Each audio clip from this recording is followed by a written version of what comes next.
it's always been interesting to me to think about, you put something in a documentary and it's not just that you're telling a story, but you're also asking people to sit and watch it. And when they sit and watch it, they may be having their own bodily response. And how are you moving it?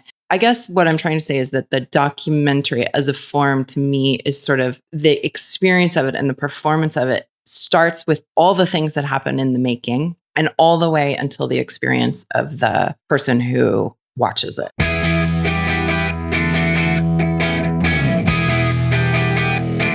You're listening to the MILF Podcast. This is the show where we talk about motherhood and sexuality with amazing women with fascinating stories to share on the joys of being a MILF. Now here's your host, the MILFiest MILF I know, Jennifer Tracy. Hey guys, it's Jennifer Tracy. I'm your host of MILF Podcast. Today on the show, we have Sara Lamm joining us. She is a documentary filmmaker and a mother of two. We talked about her latest film, Thank You for Coming, which is about her journey to find her biological father, who was a sperm donor. Sara didn't know until she was 29 years old that she came from a sperm donor. The film is incredible. I got to watch it over the weekend. It's wonderful. And it is going to be coming to a theater near you sometime soon. We'll give details about how to find out at the end of the episode. And you can also check it out on milfpodcast.com. Sara and I also talked about the definitions of love and what binds family together. If it's not DNA, what is it? So I hope you enjoy the podcast today. Thanks for tuning in. Sara Lamm. Hi, Sara. Hi. Thank you so much for being here. My pleasure. Really excited to have you today. I had the pleasure of viewing your film, Thank You for Coming, over the weekend, which is an incredible, beautiful documentary about you finding your biological father, who was a sperm donor. Among many things within the context of that film and you being a filmmaker, I wanted to ask you, like, how making that film has shaped your relationship to your own family, your children and your husband and your parents.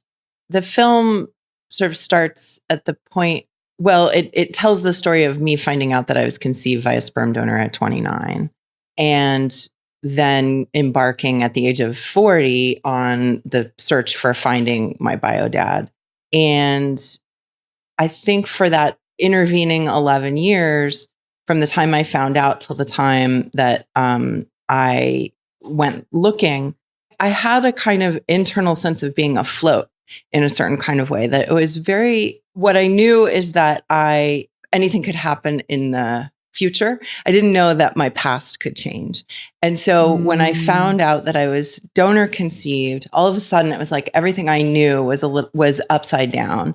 And not only that, my sense of having a genetic connection back to my family, that was over.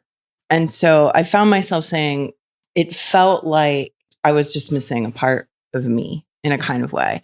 And then not long after, I started having children. And so even though I had been wanting to search for the donor, and the methodology was totally different at that point in time, like Ancestry and 23andMe and all those DNA websites didn't exist. And I don't even know if the donor sibling registry existed, which is a website that helps connect people who are conceived via sperm donor with half siblings or with their donors, and vice versa, donors with their offspring. So none of that existed in the landscape that I stepped into, although maybe the DSR did. I couldn't figure out what to do, and I had kids, and I was really busy, and I was making other films. And so it was just this kind of gnawing feeling of that really, I mean, at its most simple, was kind of like, who am I? Where do I come from? In a kind of way. Also have to say, in the context of being a child of divorce, and also having lost my mom as a 10-year-old.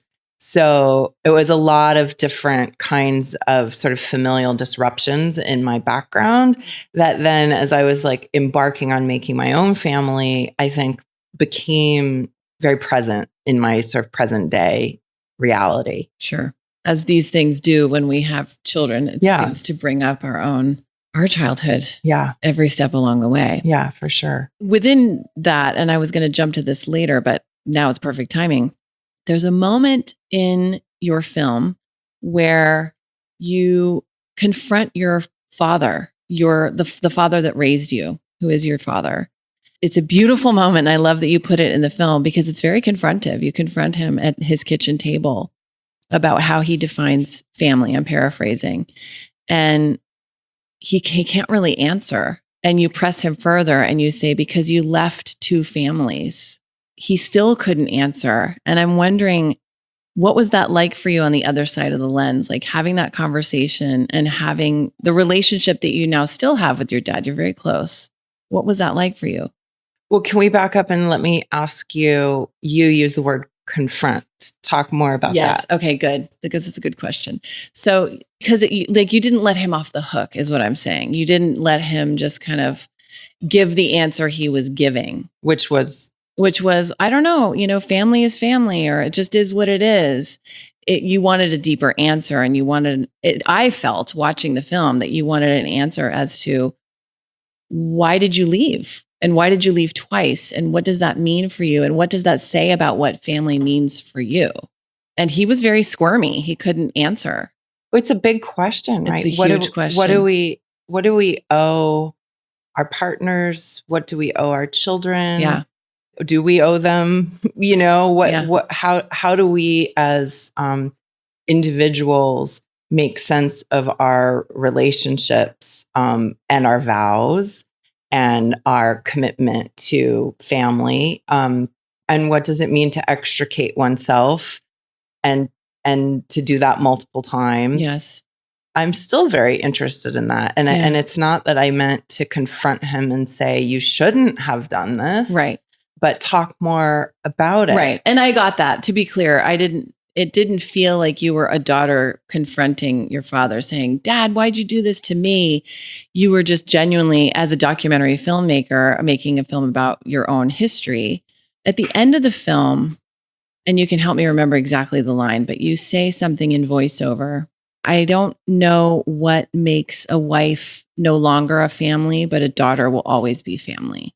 Oh, let's see. How does it go? It goes, I want him to explain to me how a wife can stop being family, but a daughter can't. Thank you. And I think the impulse to ask that question is, you can't say that it's biology. How is it that people can leave their partners with whom they have children and maybe never even speak again? Yeah. Or have a kind of animosity between them that renders their former relationship, useless or over or null and void. Null and void. Perhaps there's this sense that someone is always your parent, no matter what, and or someone is always your child, no matter what. And does that, in my case, I was really thinking about the genetics of it. And if I'm not biologically related to him, what is it that binds us together? Mm. And if he was able to separate from my mom and later my stepmom and really walk in a completely different direction from those two women, I don't think he has any, well, my mother died, but even then, he was building a new life. And then with my stepmother, he hasn't spoken to her in many years. And yet I do. Mm. And you still have a relationship with her? I do. Yeah. And a really nice one, a really meaningful one to me. So what is it that says that, that he and I are meant to stay in contact with one another? And my sense is that there's something there. Mm-hmm. What is that? And can we articulate what is the relationship between a parent and a child? And what do we endeavor to give each other? And especially for me as a grown daughter, I think that was part of my question is what are we to each other? What do you look to me for? I was asking my dad in a kind of way. Yes. What do you look to me for? Yes. And then the same thing on my part, what are you as my father? And that was in a context of, family secrets and feeling like I was trying to understand his choices in life And what's been beautiful and really interesting is that in the course of asking these kinds of questions and asking him about what it was like for him to keep the secret all those years that he was not my biological father. Yeah. I feel, and I think he would probably say the same thing, although I haven't asked him and I probably should. I feel that we've become closer. And I think that that's the big lesson is in risking like the true intimate questions. And then having been sort of miraculously met by my dad, who was willing to answer them, is a beautiful piece of parenting. By the way, to be willing to answer the hard questions that your kids come and ask you to the degree that you can. On film, by the way, on film for a movie. Which and just to add to that, and the film is so beautiful. I'm hoping that we can tell people where they can see it. I can see and I could feel that closeness between you and your father. And it was profoundly, and I also was lucky enough to actually meet your dad a couple weeks ago in person. And so to kind of connect that and then now know this whole backstory was just really moving, and to see how close you are and how he just adores you. And the simple answer for him was, you're my child and I just love you and I just want to love you and I want to have you in my life. That's what I got from it ultimately. But what I meant to go back to the confronting was like you were pressing him for a deeper answer, deeper, which is your job as a documentary filmmaker. And it was hard for him. It was really cool to watch how you unfolded that piece. And now to hear you talk about like, asking those hard questions and then having them answered. And so speaking of which, can I just interrupt? Because you're making me think about that in some ways, I think there's a question embedded in the film, and I don't even know if you or any viewer having watched it would think about it, but it's certainly something that I think about, which is, how does love behave? We can say, oh, I love you, or I want love. Or, but what is that in action? And what does that look like? And what does that look like in the context of family? Yes. And I don't mean to say that it means that people who shouldn't be together stay together. That's not the kind of love that I'm talking about. But how does love work when it's embodied? By people who are in relationship to each other. And I would say like in some really essential way, that's sort of a seed in the film. Do you think? I got it. No, I was just going to say, because at the end of the film, I think it's the last line. You're on the beach with your dad and your kids and your husband, and you guys are flying a kite. I'm going to get emotional. I cried several times watching the film. It was just really, really, really beautifully done. And I know how hard you worked on it. There's a line at the end where you say, you're talking about what you were just talking about a moment ago, about what connects us, what binds us, what makes one family member able to stay in contact with another and one able to leave. And you say something like this, and you'll help me again because I'm paraphrasing. If our children ask us, my husband and I have talked about, our children ask us, what is that thing? If we're honest, we'll answer love. So to me, that connects to what you were just saying about how does love behave? Love is that thing that you choose to bind with. I just read a fantastic definition of love via Bell Hooks, who was writing about, who was actually quoting M. Scott Peck, who wrote The Road Less Traveled. Oh, yeah. And his definition is, love is the willingness to extend oneself for the sake of one's own or another's spiritual growth. That's a really good one. Yeah.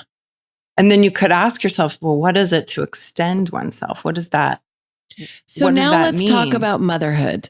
Great. Perfect segue.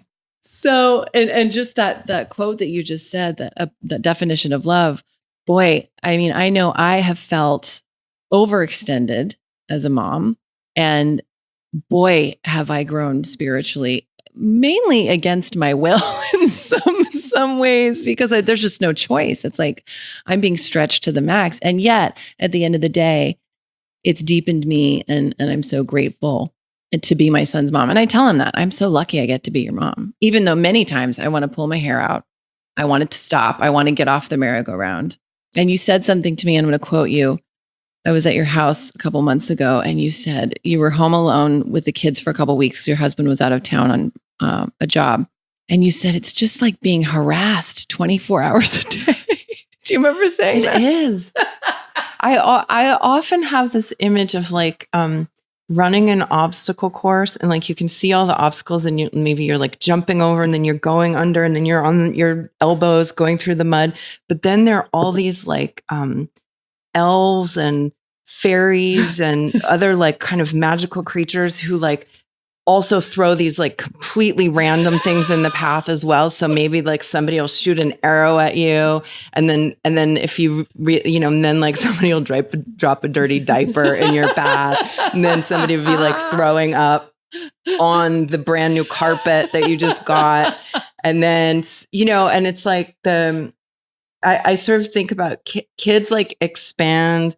You were a cube before, and there were only like 6 surfaces facing outward. Then you have 2 kids, and now you have, what is that? 18 surfaces all facing out. And so each one of those surfaces in my mind is like where something unpredictable can occur. Yes. And it's that like, how am I going to keep up today with the constant demands, they're yelling, the fighting, the permission slip that has to get signed, the where's my belt for baseball, and now I just, and then the bodily fluids that are just spontaneously ejected on all surfaces at random times from the dog and the kid.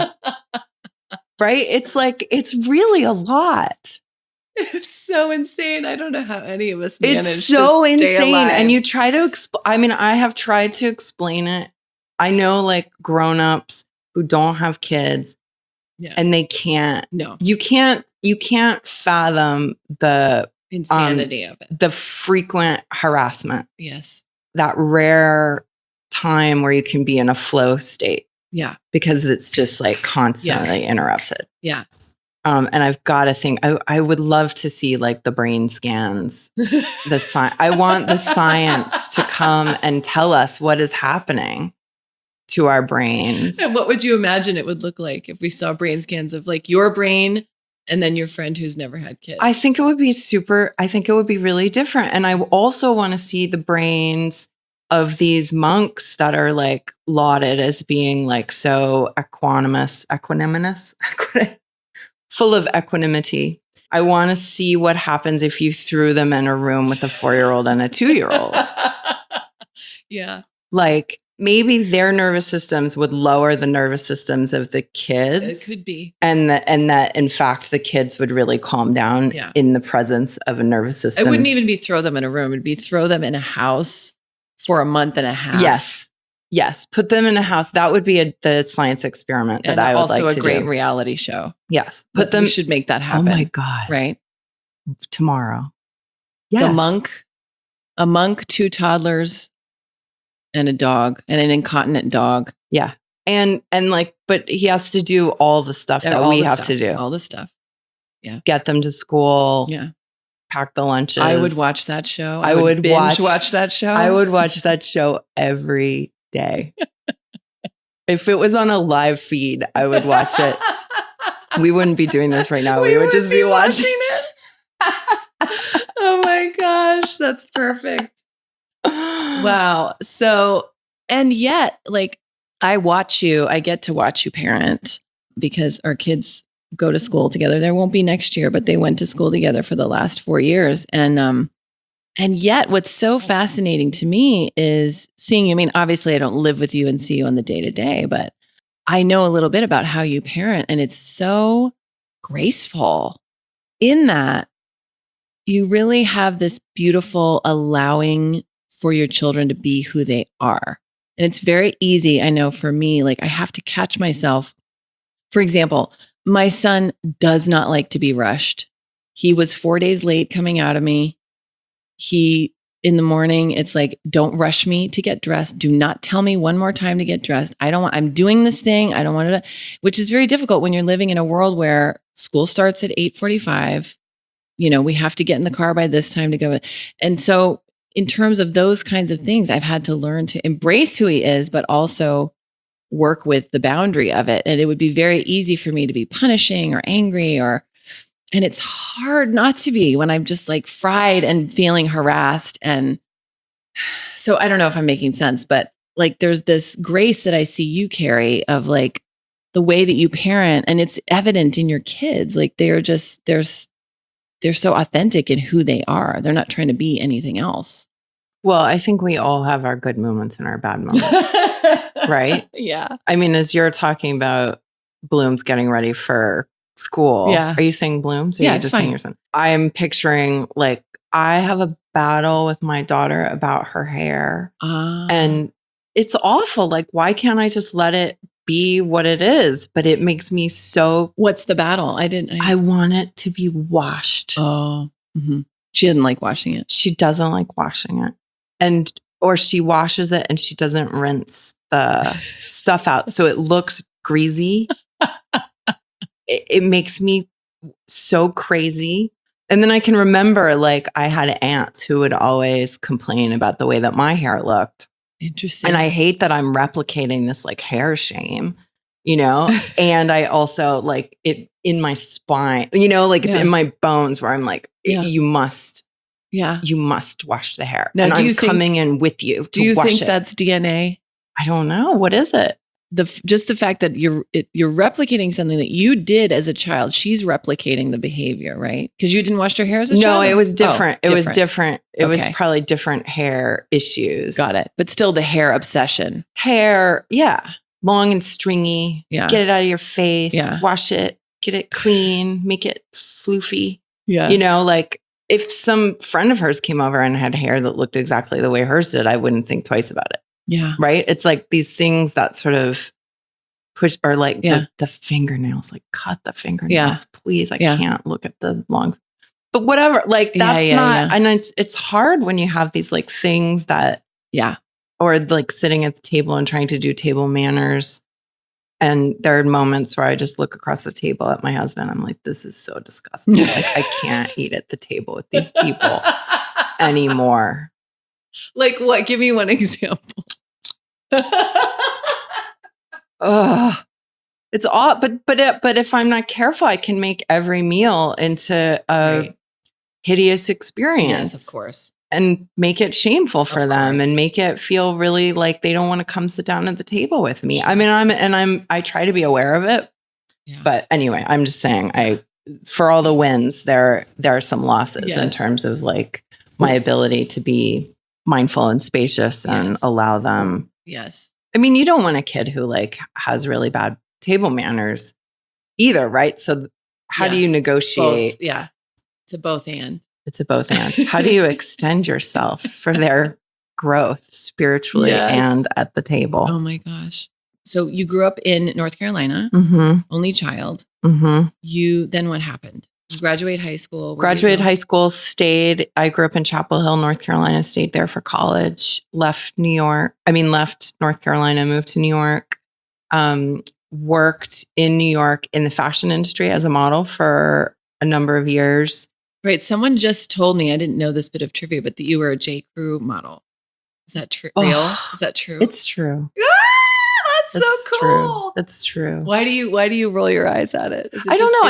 I think I've like separated out the fashion part of my life from, at the same time I was making theater and doing kind of like comedic performance art. And in my head, look, I'm a child of divorce, so I have a tendency to like park things in different houses. I don't know are you a child of divorce? No, my parents are still married. They are still married. I've heard other people say that can be a tendency where you like, where things don't seem like they go together. And so you just kind of like, makes sense. Compartmentalize. Yeah. That's the best word for it. And I think I did that. I did like, here is this world that I'm involved in. That's the fashion world. And then here is this world. That's the theater world. And not that they're terribly far apart, but certainly the values and they are pretty crazy far apart. They are pretty far apart. I didn't live in New York that long to model, but I did enough to to leave the modeling world. Yeah, it's an interesting, it's a really interesting experience. And so I was doing theater there for a long time and making my own performance pieces with a group of people. And then I met Dr. Bronner. Well, I met Dr. Bronner's son, Ralph, who wanted to do a theater piece about the famous soap company. If you know that bottle of like liquid soap of with course I do. So then Sarah, I just have to say, I'm sure we'll get into it too, but Sarah made a movie about Dr. Bronner. Yes. So that's what I was like getting to is Ralph Bronner wrote to me and said he wanted to come to town and do a performance about his father, who founded this iconic soap company that is a really incredible company that, in addition to making this excellent natural soap, gives a lot of the profits back to the workers and to environmental causes. Actually really active in supporting the new psychedelics research as it informs trauma, by the way, which I think is fascinating. Oh yeah, I want to get to that too. When Ralph was coming to town to do the soap stuff, I thought, oh, I got to document this. And that was when I started that's when I made my first documentary film. And had you before been interested in film? Was your degree in film? No, I studied performance studies. And specifically, one of the things I was really interested in was oral history.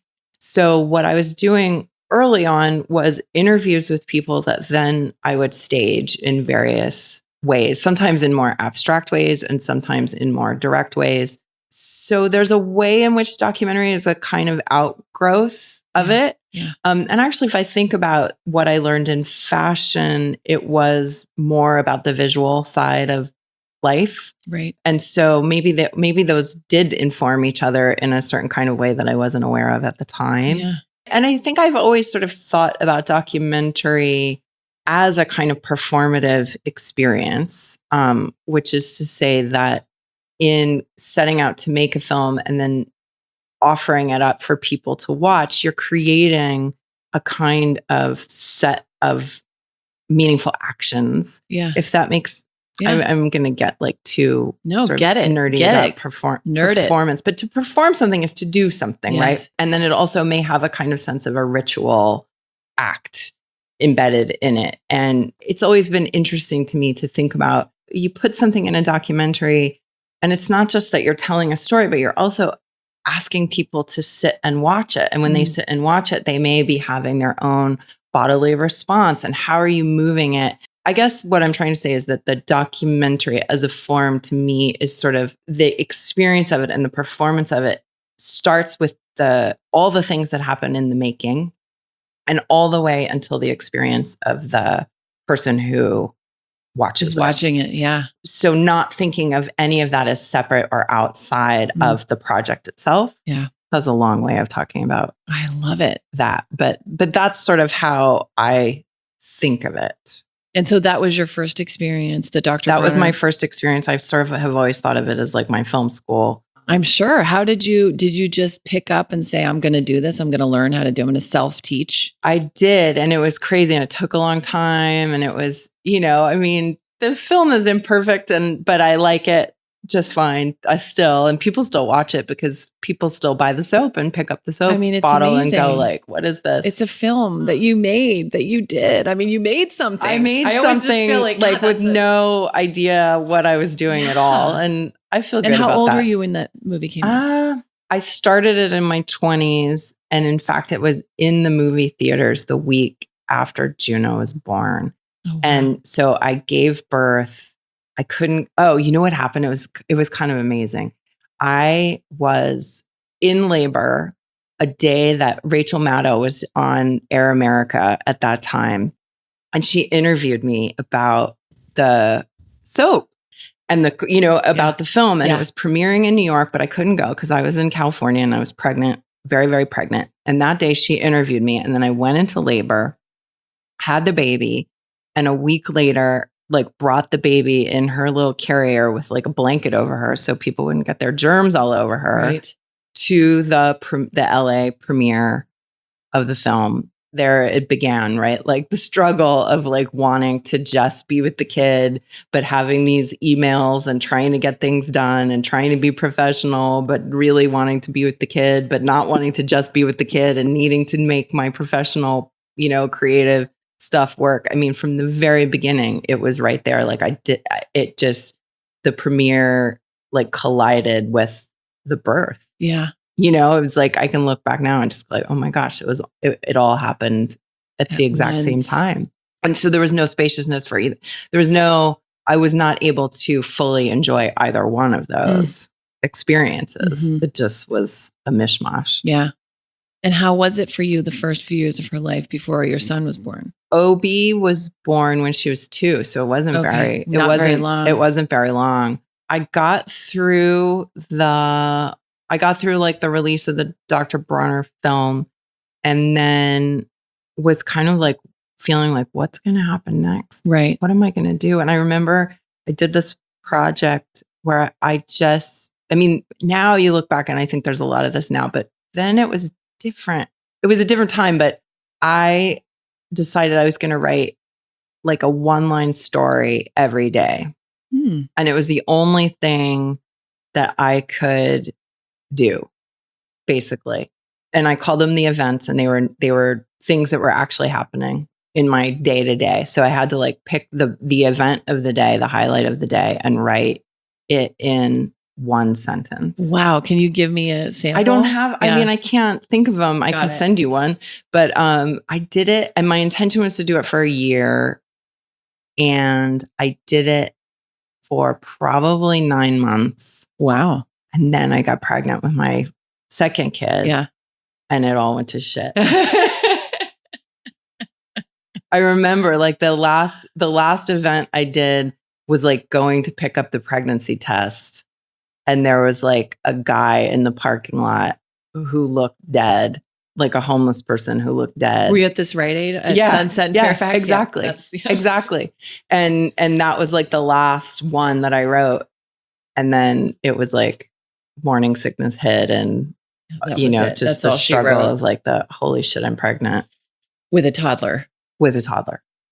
Yeah, with like how old was she? She was like 14 months, something. Yeah, something like that. Yeah. Yeah. So how long was it then before you made the birth story? Because that was the next film. So Obi was born. He was in a sling, and the doula who helped birth both babies invited me over to her house and said, world famous midwife Ina May Gaskin is coming over. And I'm inviting a few folks over to meet her. And for listeners who don't know who Ina May is, she is sort of one way we used to put it is she's the most famous midwife in the world, means that she was one of the people who really helped put natural birth back on the map in the 1970s. And she did it via her position as the head of a clinic called the Farm Midwifery Clinic on a commune outside of Nashville, Tennessee, called the Farm. And she was working with a group of women who really wanted to, in their words, I guess, take back birth. And so I met Ina May and had been casting about looking for a project. Although, to be honest with you, I don't know. I didn't feel like I could actually do it because I had I had a baby, on my chest. And one of my dear friends had also been reading Ina May's books. She has a book called Spiritual Midwifery and another one called Ina May's Guide to Childbirth. And Mary had been reading those books and thinking, oh, this would make a great doc. And I said, Mary, I met Ina May. And she said, well, are you going to make a film about her? I was like, I can't. And she said, well, we can do it together. I love that. And we were both, she had a small child and I had now 2. And I knew there was no way we could do it. I could do it alone. Yeah. And so we became a directing team, and it was so rewarding. And what I loved, and this is sort of back to the performative aspect of it, is that we were mirroring the collaborative nature of the same process we were documenting, which was the midwifery and the sisterhood, really, that the midwives were sharing with each other and with the birthing women.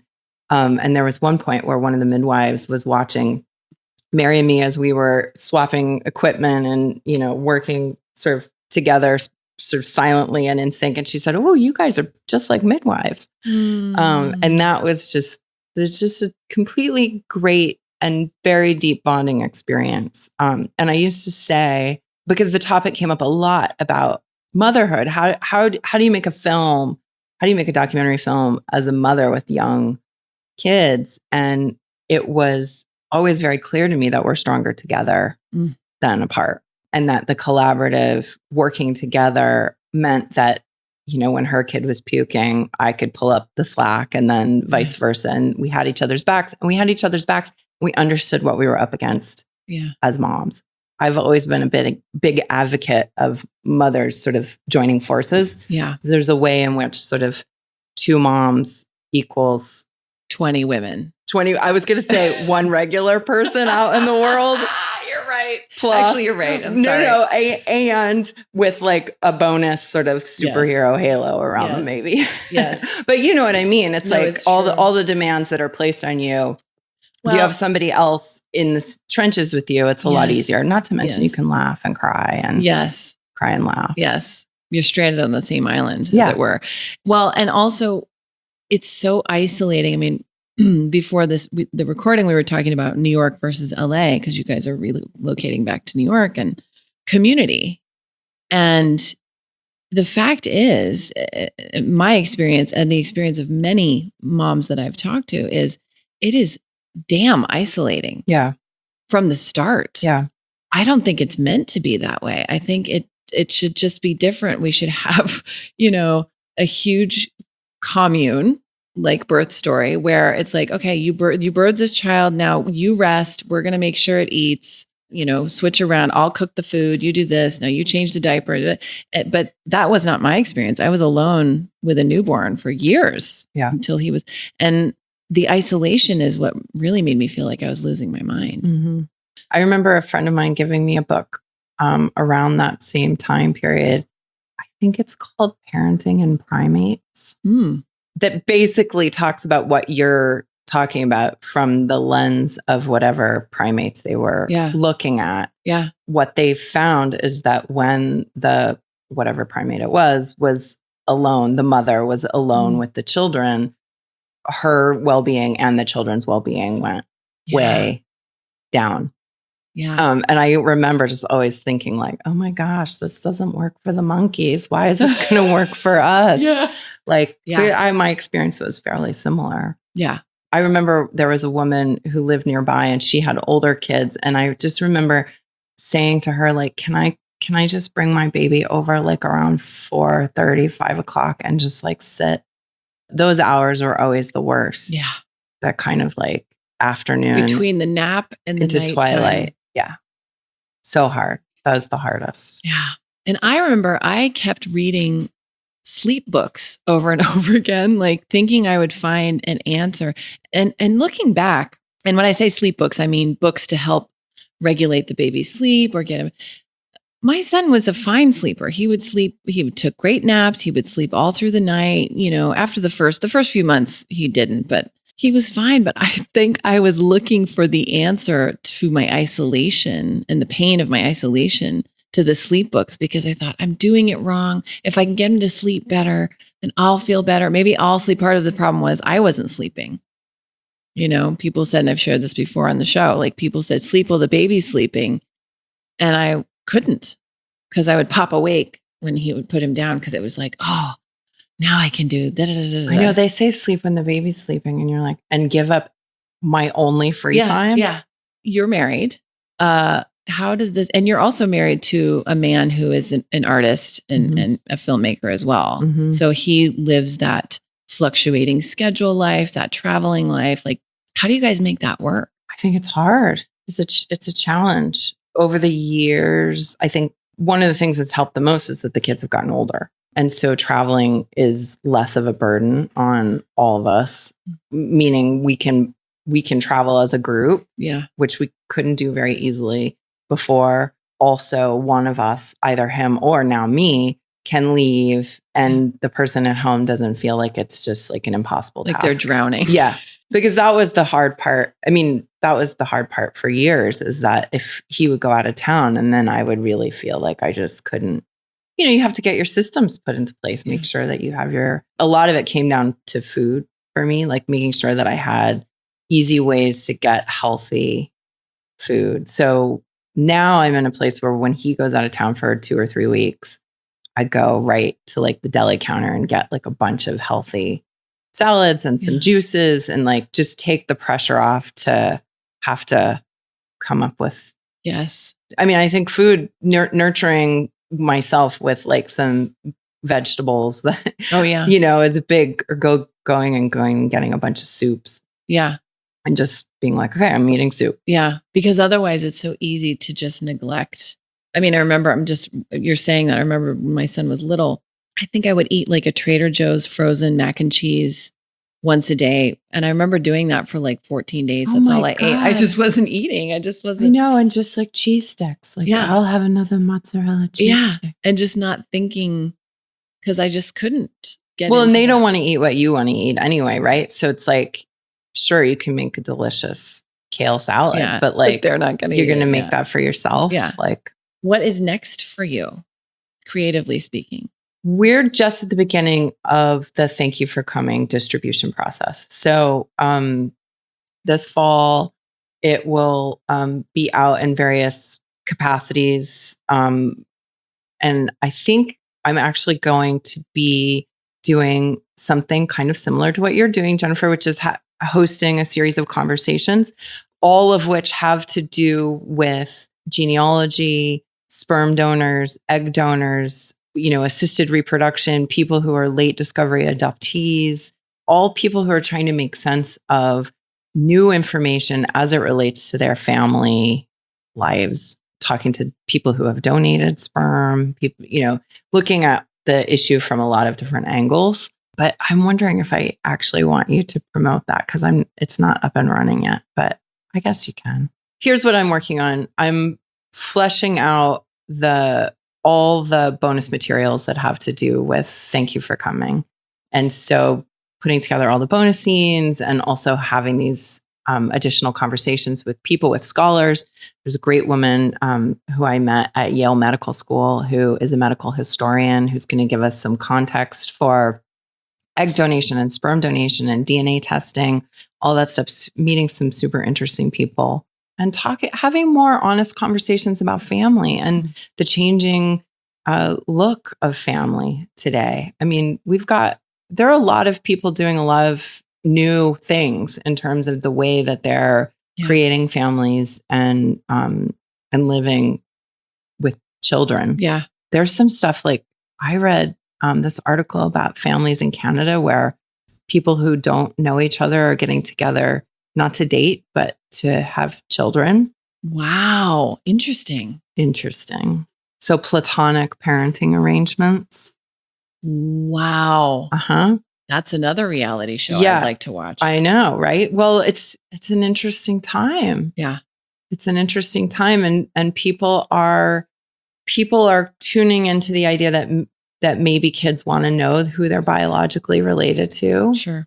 And then there's parenting from the LGBTQ perspective and points of view, and how are they building their families, and it's all very interesting. So I'm going to be doing more work around that. And the theme is really what I said earlier, which is sort of like, how do we bring love into these conversations about family and about what they mean, and how do we hold the offspring's point of view without knowing what it is yet, because they're not grown, right? And they may still be a twinkle in somebody's eye, but how do we think about what they may need down the line, and what those early conversations might look like to help them build a sense of self and a sense of family narrative.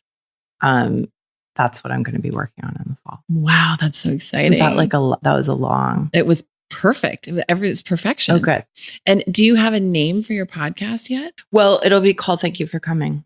Okay, great. So the film is called Thank You for Coming, and the website is thankyouforcomingmovie.com. And all of the all of our stuff will be routed through there or easily accessed through there. Great. So if people want to get in touch with you or find you, that's where they should find that's you. Where they thankyouforcoming.com. Okay, great. Thank you for coming movie.com. Thank you for coming movie.com. Yes. And there they can watch the trailer. Oh, great. And that'll be included in our show notes. Great. If you go to milfpodcast.com, you can find it all there. Sara Lamm, I can't thank you enough for coming today.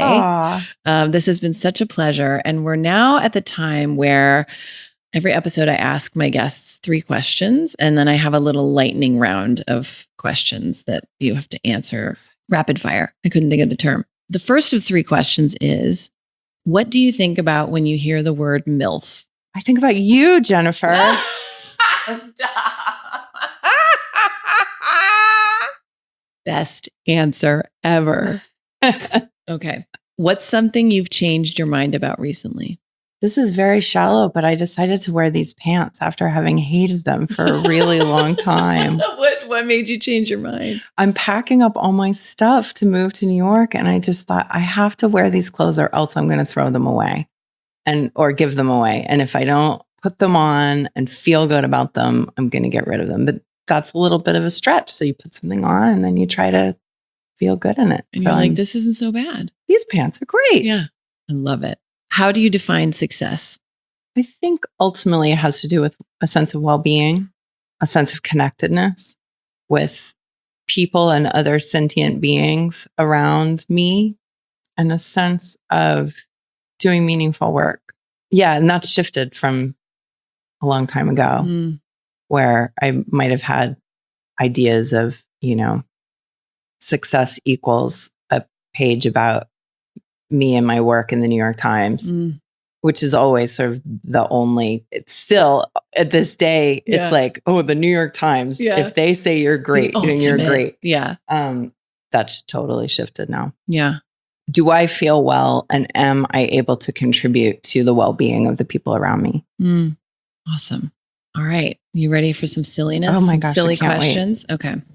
All right. Beach or desert? Desert. Netflix binge or fresh novel? Netflix. Go to the movies or go to a play? Play. Daytime sex or nighttime sex? Daytime. Texting or talking? Talking. Cat person or dog person? Cat person. Massage or yoga? Oh, massage. Shower or bathtub? Bathtub. On a scale of 1 to 10, how good are you at ping pong? 2. If you could push a button and it would make everyone in the world 7% happier, but it would also place a worldwide ban on all hairstyling products, would you push it? Yes. Superpower choice, invisibility or ability to fly? Oh, I always read about this one. Ability to fly. Would you rather have a penis where your tailbone is or a third eye? A third eye. What was the name? Wait, who wants a penis where their tailbone is? I should clarify. This is a fully working penis. It can become erect, and it's a fully working penis that you derive pleasure from. Sure. Or a third eye in the kind of spiritual context. No, like a literal third eye in your forehead. Oh, that would make you seem like you're on Star Trek? Yep. Oh, interesting. You'd have to take care of your penis, though. You'd have to. Well, what do you mean? Like, is it circumcised? So you have to clean it extra? You'd have to like make sure it was frequently humped. I mean, you'd have to do things with it. Would it I want, love it when would you it said want that, things from you you? just jumped up and down in your chair like you're my tailbone penis would want things from me. It might. I don't know. Oh, God. It's your penis, not mine. I'm going to stick with a third eye. Yeah, I'm with you on that one. What was the name of your first pet? Cleopatra. What was the name of the street you grew up on? Gunnison Place. So your porn name? Cleopatra Gunnison. Yeah. Pretty good. Cleopatra Gunnison, thank you for coming on the MILF podcast. Thank you for having me. Thanks so much for listening, guys. Head on over to milfpodcast.com. Give us your email so we can keep you apprised of all things MILFy. And also, you can get show notes, transcripts of each show, and tweetable quotes if something resonated with you and you want to tweet it. Thanks so much for listening.